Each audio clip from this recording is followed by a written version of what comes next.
여권에서는요, 아니 이제부터 야권이라고 해야 할까요?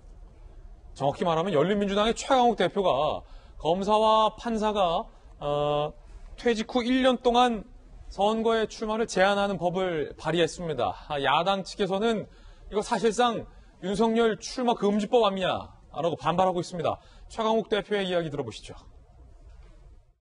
오로지 정권의 흠집을 내려는 일념으로 마치 현직 검찰총장이 이유 없이 핍박받는 것처럼 성원하면서 대놓고 검찰 정치에 판을 깔아주고 있습니다. 정치인을 꿈꾸는 검사와 법관이 퇴직 후 1년 동안 공직 후보자로 출마하는 것을 제한함으로써 수사 및 사법 절차의 공정성과 정치적 중립성을 높이는 계기로 삼고자 합니다.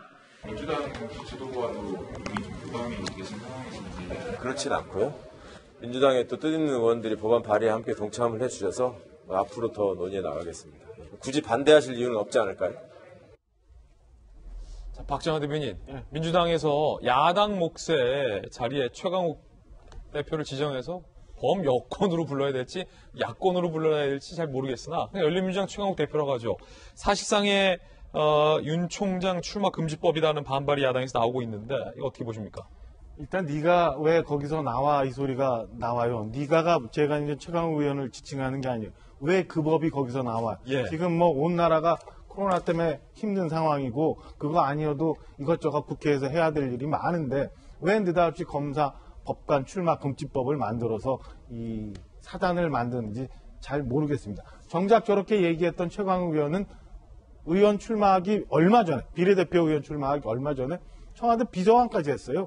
그리고 나서 본인은 그럼 검사 판사보다도 훨씬 더 막강한 힘을 갖고 청와대에서 무소불위의 권력을 휘둘렀을 수 있는 그런 비서관은 이렇게 나와서 출마할 수 있고 그러면 검사 판사는 1년 제한을 둔다. 무슨 의도인지 잘 모르겠어요. 첫째 하나는 국회에서 만드는 법이 그렇게 쉬워요?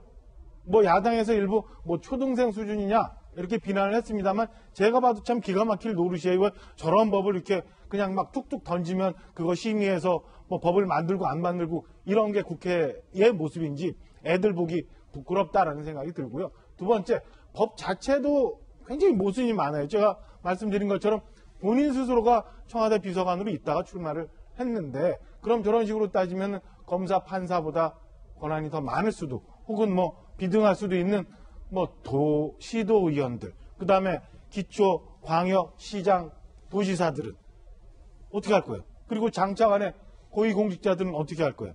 왜 콕 찍어서 윤석열 총장만 출마를 못하게 하는 법을 만들고자 한다는 의혹을 오해를 받을 만한 저런 법을 이 순간에 냈는지 저는 최강욱 의원의 본 마음을 잘 모르겠고요. 뭐 본인이 이미 다 윤석열 총장 출마 못하게 얘기했다고 해놓고는 또 그 후에 문제가 좀 되는 것 같으니까 또 아니라고 물타기하고 이것도 언론 탓하려는지 모르겠습니다만은 참 뭐 치졸하다고 해야 되나요? 아니면 정말 수준이 너무 저급하다고 해야 할까요? 국회의원답지 않은 그런 모습이었다고 저는 해석하고 싶습니다. 이동희 시장님. 저는 뭐 평소 같으면은 저런 논의를 해볼 수 있다고 생각해요. 판검사가 이제 바로 이제 나오는 거는 아무래도 좀 그렇지 않냐. 충분히 가능한 이야기고 과거에도 뭐 그런 제한법이 있었다가 위헌 판결이 난 건데 왜 지금이냐. 그리고 이런 이야기를 하는 사람이 누구냐 이런 거죠. 그럼 이 정치적 효과가 어떠할 것인가. 윤석열 총장이 제가 몇 번에 말씀드렸지만 지금 이까지 올라온 데는 윤석열의 이제 자기와 부자기가 있는데 뭘 한 거가 있고 자기가 뭘 하지 않음으로써 올라온 게 있는데 하지 않으면 추미애 장관이 이런 쪽에서 이제 때림으로 인해 가지고 올라온 거거든요. 이것에 대해 가지고 이 윤석열 금지법이냐 이런 이야기 나오고 바로 어제도 이낙연 대표 이제 취임 100일 기념 간담회에서 기자들이 다 물어보잖아요. 저 부분에 대해서 어떻게 생각하십니까? 과하다고 생각합니다, 저는. 그러니까 저런 효과도 별로 안 될 것이고, 그러면 이럴 수는 있어요. 예를 들어서 민주당이나 열린민주당에서 당헌 당규를 정할 수 있습니다. 우리 당은 이런 사람을 하지 않겠다. 그리고 앞으로 입법적인 절차를 밟아 나가겠다라고 하면은 조금 더 진정성이 있을 수 있겠죠. 일단 민주당의 당헌 당규부터 해야 좀 진정성이 보인다. 네. 예. 이에 대해서 야당은 이렇게 비판하고 있습니다. 자, 먼저 김기현 의원은요, 페이스북에 이렇게 글을 올렸습니다. 초등학생 수준의 법안이라 코멘트하기도 창피하다라고 비판을 했습니다. 그리고 박민식 의원 같은 경우는 공수처법 통과시키자마자 윤석열 정치금지법 발의하는 거 애초 시나리오다. 윤석열 죽이기 완결판이다라고 비판을 했습니다. 자, 그렇다면 조금 전 얘기했듯이 이낙연 민주당 대표는 이 최강욱법에 대해서 뭐라고 코멘트했을까요? 또 최근에 열린민주당 최강욱 대표님은 검사와 법관이 퇴직한 뒤 1년간 공직 후보자로 출마하지 못하도록 하는 그 법 개정안을 대표 발의했는데 법안에 대한 대표님의 생각도 궁금합니다. 저의 첫 느낌으로는 좀 과하지 않나 하는 생각을 했습니다. 첫 느낌이 과하다. 그러면 뭐 끈 느낌도 추측이 되는데 이재명 기자, 최강욱 대표는 굳이 민주당 의원들에게 물어보진 않았습니다만 반대 의원도 없을 거다라고 굉장히 자신 있게 기자회견에 뭐 기자들 빽불까지 하면서 큰 소리를 냈는데 민주당 대표에 의해서 과하다라는 코멘트를 받으면 발의한 사람 입장에서는 조금은 일종의 굴욕적이지 않습니까?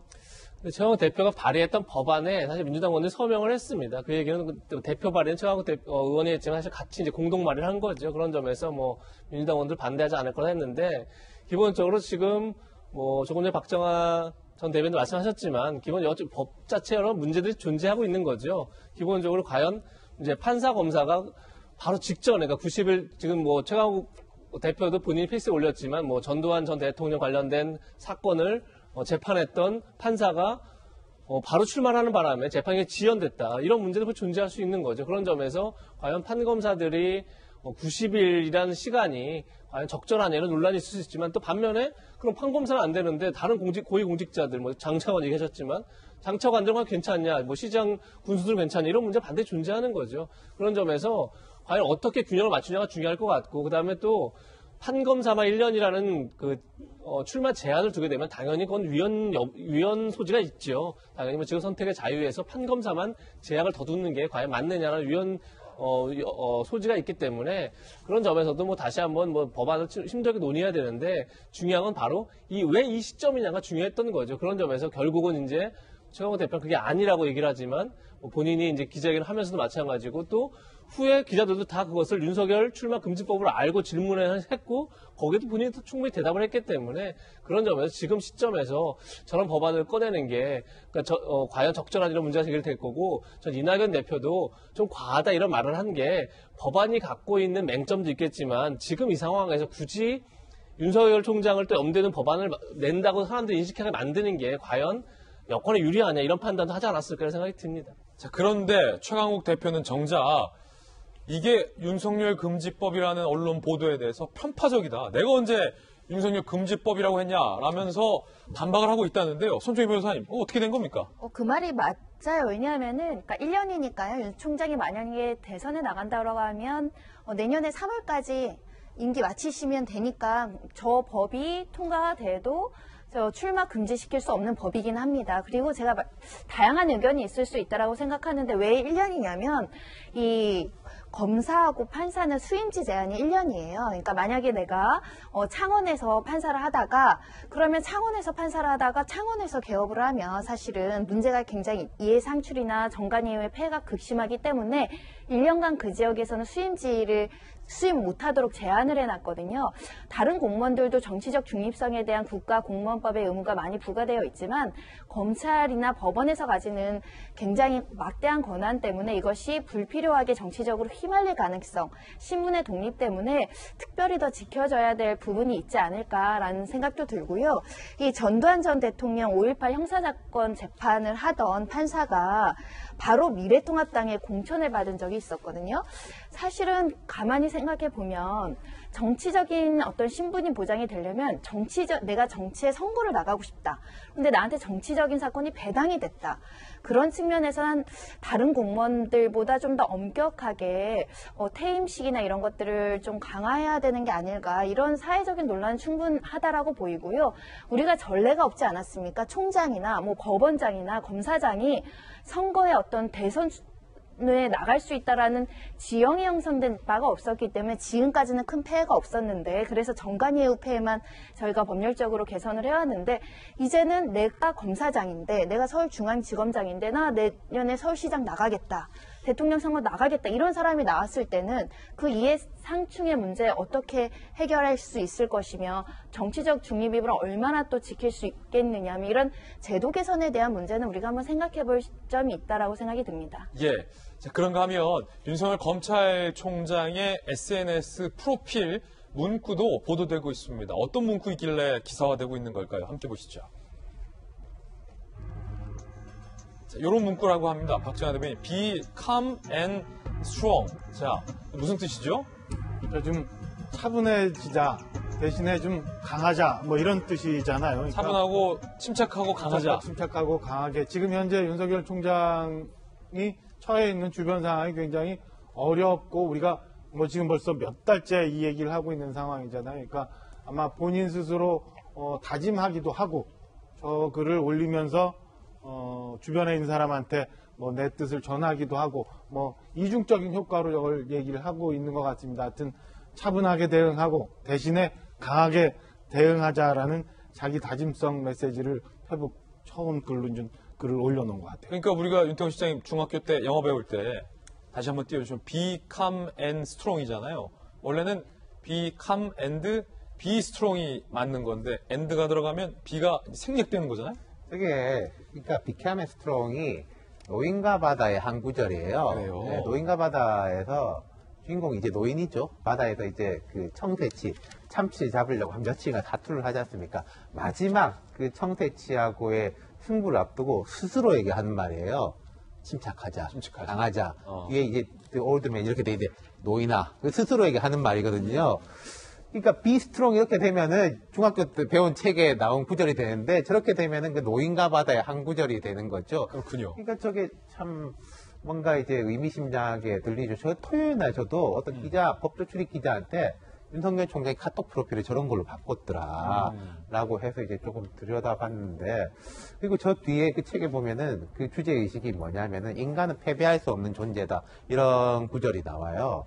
거기서 이제 패배할 수 없다는 게 지지 않는다라는 게 아니라 파멸하고 꺾이기는 하지만은 굴복하지 않는다. 뭐 이런 건데, 오래 가겠다. 이런 뜻인 것 같아요. 그러니까. 꺾이더라도 굴복하지 않겠다. 네. 그런 의미가 있지 않을까. 윤태호 시장님 견해였습니다.